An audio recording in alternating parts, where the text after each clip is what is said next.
बोलिए। नमो श्रीराम नमो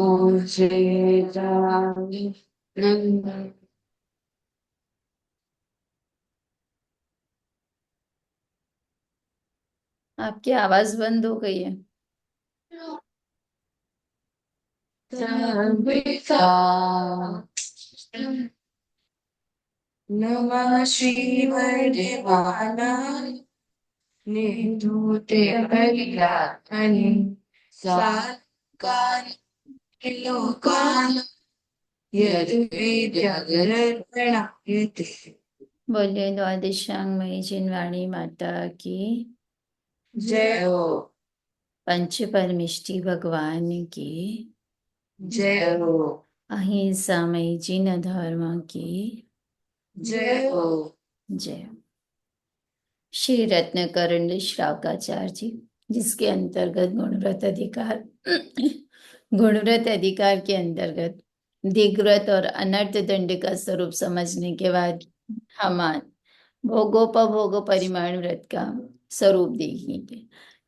अणुव्रतधारी जीव जब अणुव्रतों को और अधिक बढ़ाने के लिए यानी अहिंसादि अणुव्रतों की वृद्धि करने के लिए गुणव्रत धारण करते हैं, तो पहले दिग्व्रत का स्वरूप बताया, सीमा के बाहर कहाँ कितनी मर्यादा बांधी जाती है और उस सीमा के बाहर उसके महाव्रत जैसा ही पलता है। इस अपेक्षा से महाव्रत भी कहने में उपचार से कथन बन जाता है। फिर उसके बाद अनर्थ दंड त्याग व्रत की बात कही, तो सीमा के बाहर अब अंदर जो गृहस्थ हैं, अनव्रतधारी हैं और जिन्होंने दिग्व्रत ले लिया है, अब वो सीमा के बाहर तो नव कोटि से ही पाप का त्याग वर्त रहा है उनके, किंतु सीमा के अंदर उनके आरंभ है। अभी सिर्फ मात्र त्रस हिंसा का त्याग है, स्थूल हिंसा तो उनकी हो ही रही है, फिर भी इसके बाद भी वे इस प्रकार की हिंसा नहीं करते हैं जिनसे उनका कुछ भी प्रयोजन सिद्ध न हो। इस ऐसे अनर्थ दंड के 5 भेद बताए। पहला कौन सा था? पापोपदेश। दूसरा? हिंसा दान। तीसरा? दूषित। चौथा?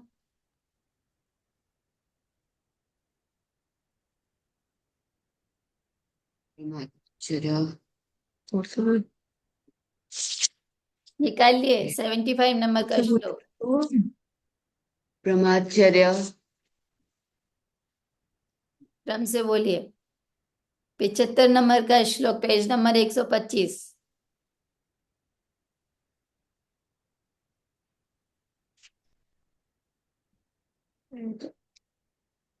पापोपदेश। हम्म। हिंसा दान। हम्म। तीसरा? अपध्यान। अपज्ञान। हम्म। अपज्ञान। दुष्कृति। ब्रह्मचर्य। हाँ, स्वस्ति। 5 अनर्थ दंड के नाम बताइए। पापोपदेश, हिंसा दान, अपध्यान, दुष्कृति, ब्रह्मचर्य। सिद्धि। पापो पापोपदेश, हिंसादान, अपध्यान, दुष्कृति, प्रमाद्रू। क्या प्रमाद? ब्रह्मचर्य। ठीक, चलिए। अच्छा, अभी अनर्थ दंड त्याग व्रत का अतिचार वाला श्लोक अपने को देखना है। श्लोक नंबर 81, 81। कंदर्पम कौत्कुच्यम। बोलिए। Page number 136।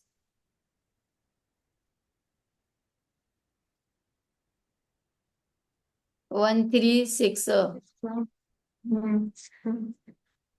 कंदर्पम कौत्कुच्यम। कदर्पम कौतुक्यम। कंदर्पम कौत्कुच्यम। गंधर्वं कौतुक्यम। मौखर्यमस् मौखर्यमति प्रसादनं पंच। मोक्षयम् अतिप्रसादनम् पञ्च असमीक्ष्य असमीक्ष्य चाधिकरणम् असमीक्ष्य चाधिकरण व्यतीतयोऽनर्थदण्डकृद्विरते व्यतीतयो अनर्थदण्ड कृते व्यतीतयो बोलिए व्यतीतयो नर्थदण्ड नर्थदण्ड कृद्विरते कृद्विरते व्यतीतयोऽनर्थदण्डकृद्विरते व्यतीतयो अनर्थदण्ड कृते कृत कृति नहीं है। दो में एक सेकंड। वाह कृत कृत इधर था हलंत वलत और उधर था विरते। जब इसका संधि विच्छेद करेंगे तो इस तरीके से करेंगे। व्यतीतयः अनर्थ दंड कृत विरते है। विरते है विरते निकलेगा इसमें से। तो त और वो मिलकर के जब मिलते हैं तो ये द बन जाता है। तो इसको पढ़ने में थोड़ा सावधानी रखेगी। कृत विरते कृत विरते। ठीक है। व्यतीतयोऽनर्थदण्डकृतविरते व्यतीतयो नर्थदण्ड कृते कृतविरते है। कन्दर्पं कौत्कुच्यं कन्दर्पं कौतुच्यं मौखर्यमतिप्रसादनं पञ्च मोक्षयम् प्रतिप्रसादनम् पञ्च असमीक्ष्य असमीक्ष्य चाधिकरणम् असमीक्ष्य चाधिकरण व्यतीतयोऽनर्थदण्डकृतविरते व्यतीतयो नर्थदण्ड कृते कन्दर्पं कौत्कुच्यं कन्दर्पं कौतुकुच्यम् मौखर्यमतिप्रसादनं पञ्च मोक्षयम् प्रतिप्रसादनम् पञ्च असमीक्ष्य चाधिकरणम् असमीक्ष्य चाधिकरणम् व्यतीतयोऽनर्थदण्डकृतविरते व्यतीतयो नर्थदण्ड कृते विरते हैं। अन्वयार्थ देखेंगे इसमें हम। देखिए इसमें कंदर्प कौत्कुच्य मौखर्य अति प्रसादन और असमीक्ष्य अति चार कहे। किसके कहे हैं? अनर्थ दंड वृत्त के। अनर्थ दंड व्रत के 5 अतिचार। कंदर्प यानी हंसी करते हुए अशिष्ट वचन कहना। कभी हंसी मजाक में भी अशभ्य वचन यानी सभ्य सज्जन पुरुषों के द्वारा बोले जाने योग्य वचन न कह करके असभ्य वचनों का प्रयोग करना, इसे कहते हैं कंदर्पम। कौत्कुच्यम, अब हास्य सहित वचन भी कह रहे हैं, साथ में काय की चेष्टा भी अशिष्ट असभ्य कर रहे हैं, इसको कहते हैं कौत्कुच्यम। कभी किसी को हंसी मजाक में मुंह बनाते हैं ना उल्टा सीधा, जिह्वा निकाल करके आड़ा तिरछा मुंह बना के फिर अपनी सेल्फी लेते हैं, ये सब कौत्कुच्य में आएगा। हंसी और आपस में भी कुछ कुछ चेष्टा कर रहे हैं, ये सब कौत्कुच्य यानी हास्य रूप अशिष्ट वचनों सहित काय की खोटी चेष्टा करना। मौखर्यम, बिना प्रयोजन सार रहित बहुत बकवास करना। बिना प्रयोजन सार रहित बहुत बकवास करना यानी आपके बोले ही जा रहे बोले ही जा रहे बिना सार का, कुछ पता ही नहीं है। कुछ बात चर्चा चल रही थी और अपन कहीं पहुंचे और बोलना शुरू कर दिया। अति प्रसाधनम, प्रसाधन कहते हैं भोगोपभोग की सामग्री को। अति यानी अधिक रखना, भोगोपभोग की सामग्री आवश्यकता से अधिक एकत्रित करना। असमीक्षाधिकरणम यानी प्रयोजन रहित बहुत अधिक मन वचन काय की प्रवृत्ति करना। असमीक्षाधिकरणम प्रयोजन रहित बहुत अधिक मन वचन काय की प्रवृत्ति करना। इसको स्पष्टीकरण के लिए आप लिख सकते हैं अथवा अपने संक्षेप में भी कर सकते हैं। मन असमीक्षाधिकरण, वचन असमीक्षाधिकरण और काय असमीक्षाधिकरण। असमीक्षाधिकरण में कौन कौन आ गए? तीनों। मन असमीक्षाधिकरण स्वस्ति, वचन असमीक्षाधिकरण और काय असमीक्षाधिकरण। मन में क्या ऐसा कि राग द्वेष बढ़ाने वाले गीतों का स्मरण करना। अभी वर्तमान में तो नहीं सुन रहे, लेकिन पहले के सुने हुए हैं उनको स्मरण कर लेना, ये मन समीक्षा अधिकरण है। वचन, दूसरों के मन वचन काय को बिगाड़ने वाली खोटी कथा कहना, ऐसी कथा कहना जिससे जीव पांच पापों में प्रवृत्त हो जावे, ये सब है वचन असमीक्षाधिकरण। काय असमीक्षाधिकरण, बिना प्रयोजन गमन करना, उठना, बैठना, दौड़ना, फल पुष्प आदि का भी धारण करना, ये सभी आएंगे काय असमीक्षाधिकरण में। भावार्थ में आप लिख सकते हैं कंदर्प, कौतकुच्य, मौखर्य, अति प्रसाधन और असमीक्षाधिकरण अण अनर्थ दंड व्रत के पांच अतिचार कहे गए हैं। ये भावार्थ हो जाएगा आपका। ठीक है, यहाँ मैंने थोड़ा बड़ा लिखा है, आप ये स्पष्टीकरण के आप संक्षेप करेंगे तो पांचों अतिचार के नाम लिख करके, ये पांच अनर्थ दंड व्रत के अतिचार हैं। आपको ये लिखना हो तो ये भी लिख सकते हैं, वैसे अपना अन्वय अर्थ में स्पष्टीकरण हो गया है। कंदर्प यानी राग की वृद्धि से हास्य मिश्रित भंड वचन बोलना, यानी असभ्य वचन बोलना। कुछ भंड वचन सहित काय की कुछ चेष्टा करना। मौखर्य धृष्टता पूर्वक बहुत बकवास करना। अति प्रसादन आवश्यकता से अधिक भोगोपभोग की सामग्री रखना। और असमीक्षाधिकरण बिना प्रयोजन, बिना सोचे विचारे कुछ भी करने लग जाना। अरे अभी कोई काम नहीं था, बोर हो रहे थे, चलो कुछ नहीं, घूम कर आते हैं। और अभी समय था तो समय का सदुपयोग करने के बजाय उसका दुरुपयोग कर लेते हैं, उसको व्यतीत कर देते हैं। ये अनर्थ दंड व्रत के पांच अतिचार कहे गए हैं, क्योंकि इसमें एक सेकेंड,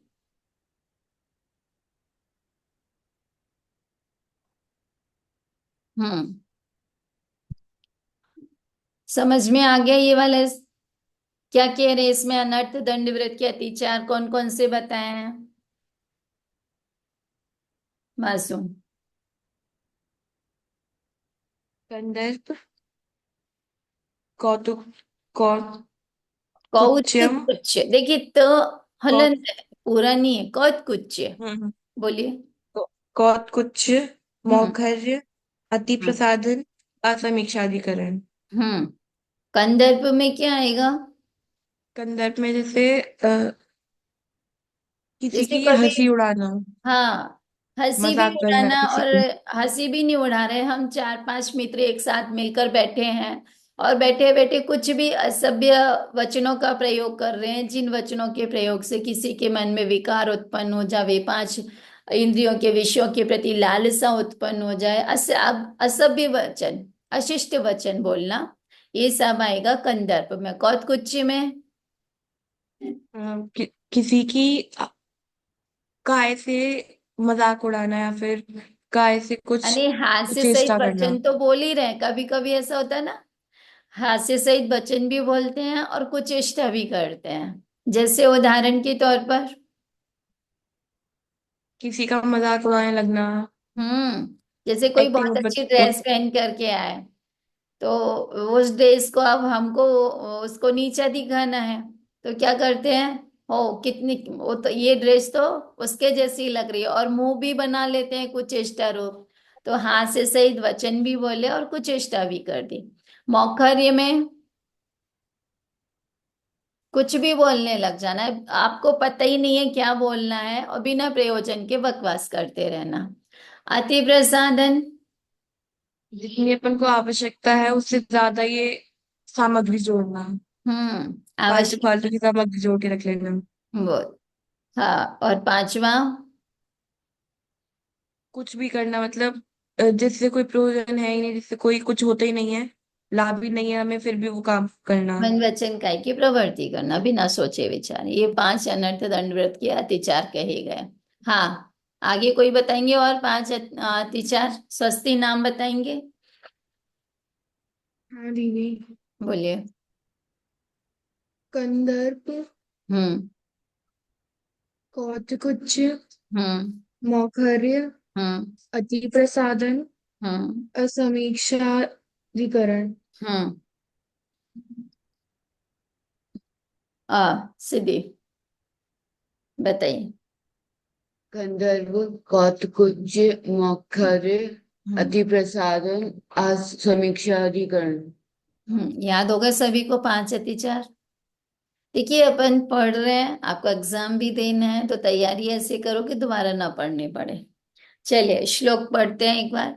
कंदर्पम कौत्कुच्यम मौखर्यमति प्रसादनम पंच असमीक्षा असमीक्ष चादिकरणम व्यतीतयोनर्थ दंड कृद्विरते।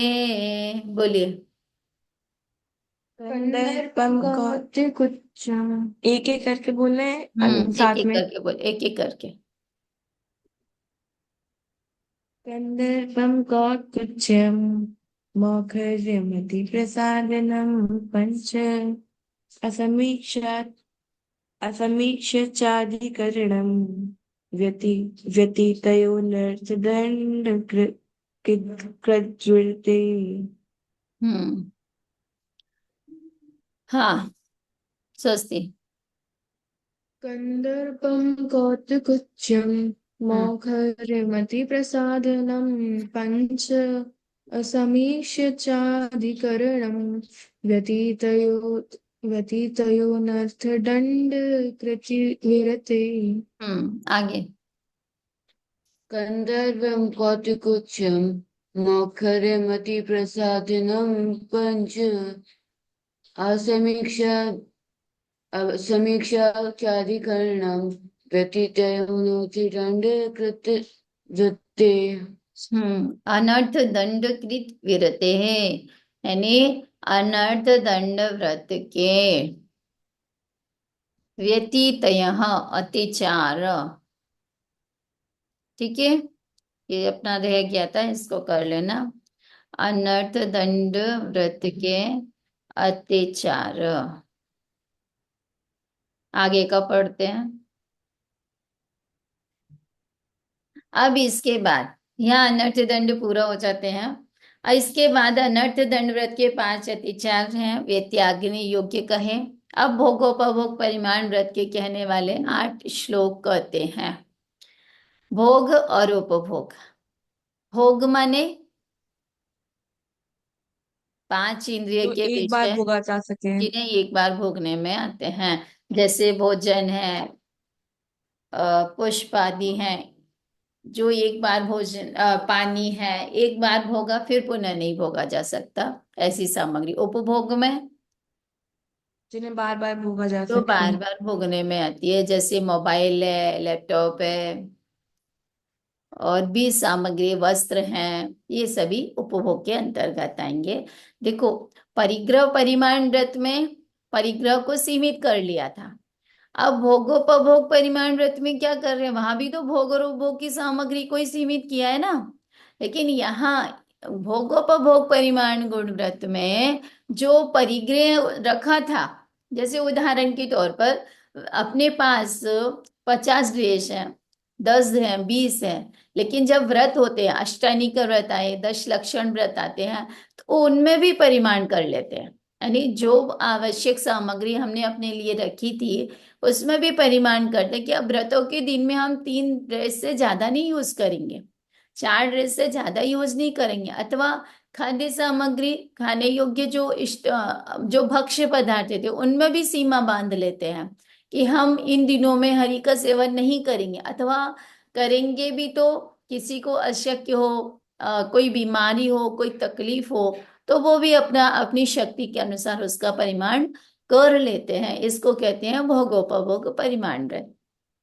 पढ़ते हैं, अक्षार्थानाम परिसंग, बोलिए, अक्षार्थानां परिसं ख्यानं भोगोपभोग परिमाणम् ज्ञानं भोगोपभोगपरिमाणम् अक्षार्थानां परिसंग अक्षार्थानां परिसं ख्यानं भोगोपभोग परिमाणम् ज्ञानं भोगोपभोगपरिमाणम् अर्थवतामप्यवधौ अर्थवतामप्यवदो रागरतीनां तनूकृतये रागरतीनां तनूकृतये अक्षार्थानां परिसंग अक्षार्थानां परिसं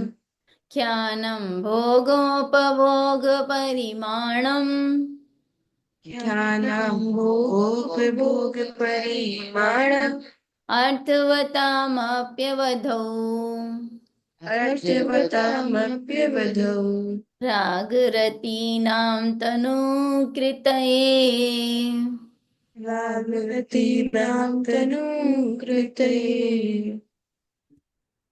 हाँ, रागरतीनां तनूकृतये, तनूकृतये यानी घटाने के लिए, किसके प्रति?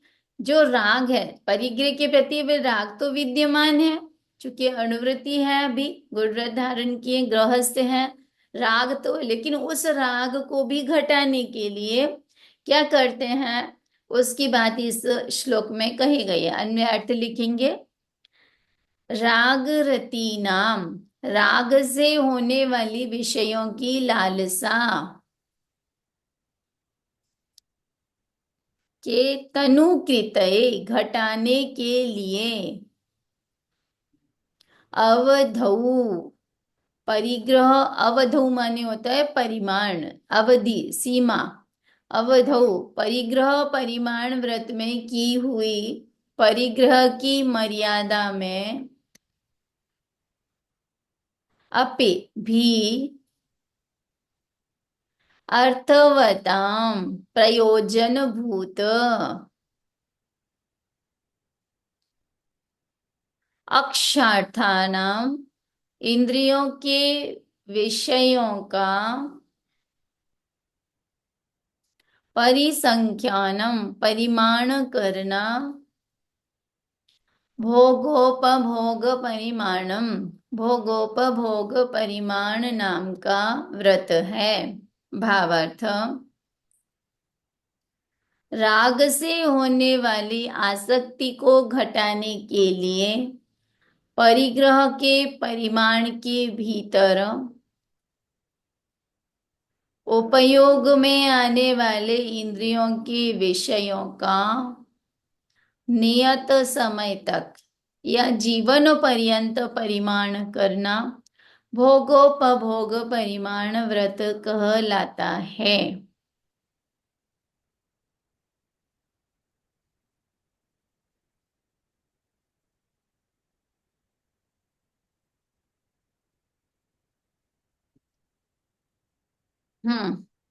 इसमें एक शब्द आया राग रति नाम, राग और रति दो शब्द हैं।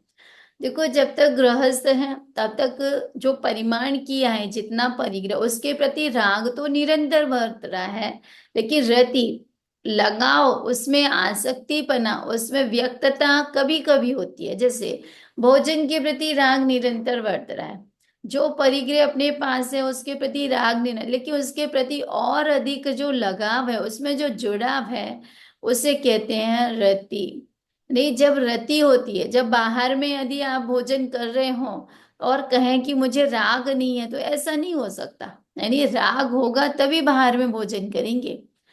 बाहर में वस्त्र पहने हो और कहें हमारे वस्त्र से कोई राग नहीं है, ये तो मेरी मजबूरी, तो राग नहीं है इसका मतलब क्या? यदि वास्तव में राग नहीं होगा तो बाहर में वस्त्र भी नहीं होंगे, निर्ग्रंथ अवस्था होगी। इसलिए कहा कि राग के बिना रति नहीं होती। यानी जहां रति होगी, बाहर किसी वस्तु में प्रवृत्ति होगी, विषय पांच इंद्रिय के विषयों में यदि प्रवृत्ति है, तो इसका मतलब है कि आपको अंदर राग है। ऐसा हो सकता है कि राग बना रहे हो, बाहर में प्रवृत्ति ना हो। जैसे उदाहरण के तौर पर, जैसे बचपन में व्रत उपवास करते थे, आज अष्टमी का व्रत है, अब उपवास कर लिया, लेकिन बार बार क्या होता था, घड़ी देखते थे। क्यों? क्योंकि अंदर में भूख लग रही है। तो भोजन के प्रति राग निरंतर वर्त रहा है, लेकिन रति नहीं है। तो राग जो वर्त रहा है वो बंध का कारण है। इसलिए कहा कि उस रति को, जो बाहर में जो लगाव था, आसक्तिपना था, उसको भी घटाने से राग भी घटता है। इसलिए उसको घटाने के लिए जो परिमाण किया था, परिग्रह परिमाण में, जैसे उदाहरण के तौर पर हमने 50 ड्रेस रख ली थी। अब भोगोपभोग परिमाण में क्या किया? देखो, इसमें थोड़ा सा भेद समझना होगा, परिग्रह परिमाण व्रत और भोगोपभोग परिमाण व्रत। परिग्रह परिमाण व्रत में सीमा बांध ली थी। अब भोगोपभोग परिमाण में तो जो प्रयोजनीय है, यानी जिस परिग्रह के बिना हमारा काम नहीं चल सकता है, जैसे उदाहरण के तौर पर जो भक्ष्य भोजन है, सब्जी फल आदि है, उसको ग्रहण करना है, तो वो अब वस्त्र हैं, गृहस्थ है तो वस्त्र भी रखेंगे, मकान भी होगा, तो ये परिग्रह है। अब इसमें परिमाण कर लिया था कि मैं इतने मकान रखूंगा, इतने लैपटॉप, इतने मोबाइल, इतनी ही सामग्री रखूंगा। अब भोगोपभोग में अब और अधिक परिमाण करते जाएंगे, कुछ समय के लिए अथवा जीवन पर्यंत के लिए। इसे कहेंगे भोगोपभोग परिमाण व्रत। पढ़ते हैं। अक्षार्थानाम परिसंग, बोलिए। अक्षार्थ अक्षार्थानां परिसंग अक्षार्थानां परिसं ज्ञानं परिभोग ज्ञानं भोगोपभोग परिमाणम् ज्ञानं भोगोपभोगपरिमाणम् अर्थवतामप्यवधौ अर्थिवतामप्यवधौ रागरतीनां तनुकृतये। रागरतीनां तनूकृते। बोलिए, पढ़िए।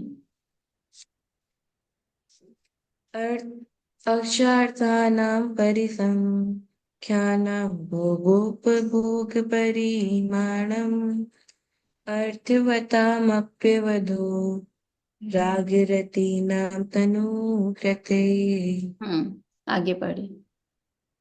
अक्षार्थानां परिसंख्यानं भोगोपभोगपरिमाणम् अर्थवतामप्यवधो राग रागरतीनां तनुकृतये। तनुकृतये, ओ बड़ी की मात्रा। हाँ, आगे पढ़िए। अक्षार्थानां परिसंख्यानं भोगोपभोगपरिमाणम् अर्थवत्तामप्यवधौ राग राग रागरतीनां तनुकृते। हम्म चलिए। हाँ, इसका सार बताएंगे कोई? क्या बताए इसमें? मतलब जो हमें विषयों के प्रति आसक्ति है उसको घटाने के लिए जो पहले से परिमाण करके रखा है, उस परिमाण में भी और कम कर लेना। उस समय के लिए या फिर जीवन पर्यंत के लिए, उसे भोगोपभोग परिमाणवत कहते हैं। बहुत अच्छा। अर्थवत्ता यानी प्रयोजनभूत सामग्री में से भी और घटा देना। जैसे अपने लिए आहार पानी प्रयोजनभूत सामग्री है, फिर भी आज हमने नमक का त्याग कर दिया, आज हमने उदर भर भोजन का त्याग कर दिया, ऊन उदर करेंगे, इस प्रकार का त्याग करना ये भोगोपभोग परिमाण व्रत में आएगा। अब देखते हैं भोग क्या है और उपभोग क्या है। श्लोक नंबर 83 ले वे एक श्लोक। जी, फिर ज्यादा टाइम हो जाएगा, स्कूल जाना है आज। रुकते हैं अभी। चलिए अंतिम मंगल बोलिए। नमः श्रीवर्धमानाय निर्धूत कलिलासने सात्विकानां त्रिलोकानां यद्विद्यां दर्पणाय ते। बोलिए द्वादशांगमयी जिनवाणी माता की, जय हो। अहिंसामयी जिन धर्म की, जय हो। पंच परमेष्टि भगवान की जय हो। जय हो। जय जिनेन्द्र सभी को। जय आज का जय नियम, जी। हाँ आज का नियम 10 लक्षण पर्व संपन्न हुए। आज कौन सा डे है? आज फ्राइडे। फ्राइडे। अच्छा आज फ्राइडे, आज दही का त्याग है आपके, ठीक है। वैसे भी नहीं बनेगा वो तो। वैसे भी नहीं मिलेगा, फिर भी मिल जाए तो चलो कोई बात नहीं, दूसरा त्याग करते हैं। कौन सा त्याग करोगे? आज आपका नियम है, आप बैठ करके क्षमापना पाठ पढ़ेंगे। क्षमापना पाठ है आपके पास, प्रतिक्रमण पाठ मिल जाएगा आपको कहीं भी, ठीक है। आप प्रतिक्रमण पाठ पढ़ेंगे बुद्धिपूर्वक और समझ करके, भाव पूर्वक, उसमें भावों को जोड़ते हुए। चलिए जय जिनेन्द्र। जय जय जी।